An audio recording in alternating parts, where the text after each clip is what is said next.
Hello, my name is Eric Kirkus, and today we're reviewing the Motorola DROID Turbo on Verizon Wireless. This is Tech Void. Yes, the never-dying robotic moniker is back to pay George Lucas and annoy general consumers once more. But this time it's not just the big glitchy eyesore, it's a fast and useful monstrous eyesore. It actually doesn't glitch out at all. Gone are the flip-out keyboards and in are the massive specs, much of it comparing to the 2014 Moto X. Being this is still Motorola, a lot of the Moto features have been brought to the Turbo. Sure, there's the M logo on the back, a premium aluminum strip around the sides, and even etched-in plastic buttons, but I'm referring to the software, not this hideous, dusty physique. Seriously, I could not get fingerprints or anything off this. But the biggest thing here is the battery. It comes with a supercharger.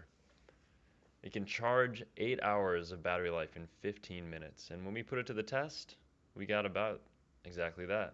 15 minutes, 20 minutes in this case, actually got us 35%. 2 hours for a full charge.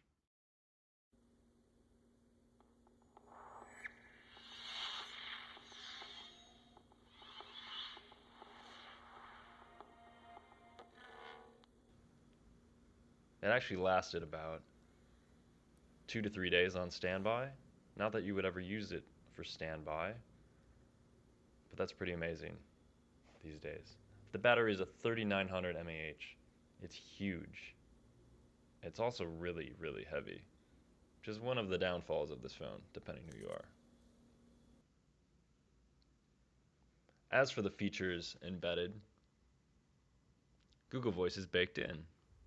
Hey Droid Turbo, how are the Redskins doing? Check the weather, check the game, text your friends. You can do all of this with Google Voice by saying, "Hey, Droid Turbo." Hey Droid Turbo, how's the weather today?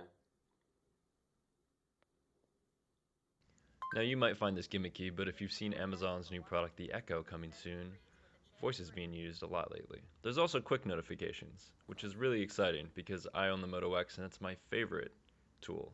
A quick tap shows you all your messages, emails, app notifications, phone calls, Pandora station you're listening to. You can also shake the camera open.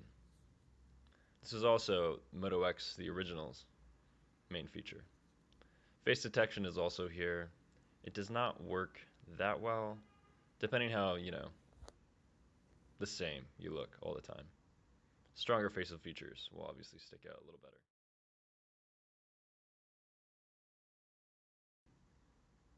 Nope, fail. But don't worry, you can always use a pattern to unlock. The AMOLED on here is gorgeous.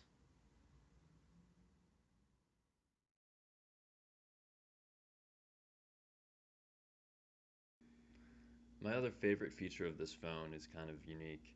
If you double tap the home button, you can open different applications. And you can set it to whatever you like. The camera, Chrome, Gmail, messaging, music, Google Maps. It's a pretty awesome feature, and it's one I'd like to see in more phones coming. Of course, 5.2 inches is kind of big, and putting the Droid Ultra in your pocket can be a little cumbersome, if you will. Definitely a bit of a bulge, not the most comfortable thing, but hey, if it's your lifeline, whatever.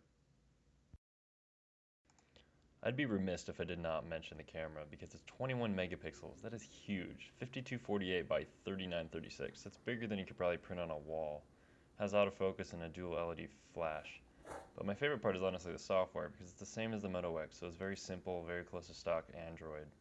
It does kind of take a delay to take a photo like the former Moto X and possibly the current Moto X, but still the pictures turn out brilliant and it's absolutely gorgeous. As for the selfies, the 2 megapixel camera actually does pretty well, and these self-deprecating photos of me probably can show you that. Anyway, it's definitely fun. All the photos turn out very clear, sharp, gorgeous, very contrasted, a lot of saturation, but generally just epically beautiful, and I'd almost compare it to the iPhone 6. It's not quite as good, but definitely makes a dent. I just have to say again how specced out this device is. The AMOLED is amazing. 1440 by 2560 pixels. It's better than the Moto X's. It also has Gorilla Glass 3.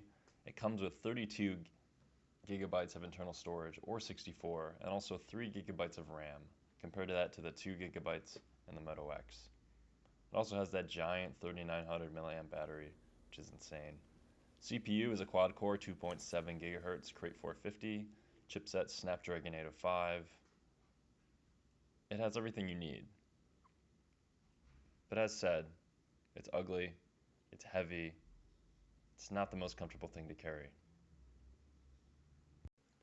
At the end of the day, the Droid Turbo is a lot of things. In fact, it's too many things. 2.7 gigahertz? When's the last time you needed that on a mobile device? Chances are you're going to use it as a text or Facebook machine anyway. Trust me, you can Netflix on anything. Still, Motorola brought all of the best Moto features to this device. One-touch notifications, Shake Cam, and Google Now are some of the greatest features on this phone. And the battery literally can't be beat at 39 milliamps. Unfortunately, it's just too damn heavy. I feel like if I brought it swimming, I would drown. It's also just not an attractive handset. It's a droid. It's a machine. It's big and ugly. And unless you're a spec hound, you probably won't need it. Nevertheless, you can pick out your own Motorola DROID Turbo at Verizon Wireless for $199 on a 2-year contract, or another $100 for 64 gigabytes. Thank you for watching. Please check out our full review at techvoid.com, and please subscribe to our channel. Thank you.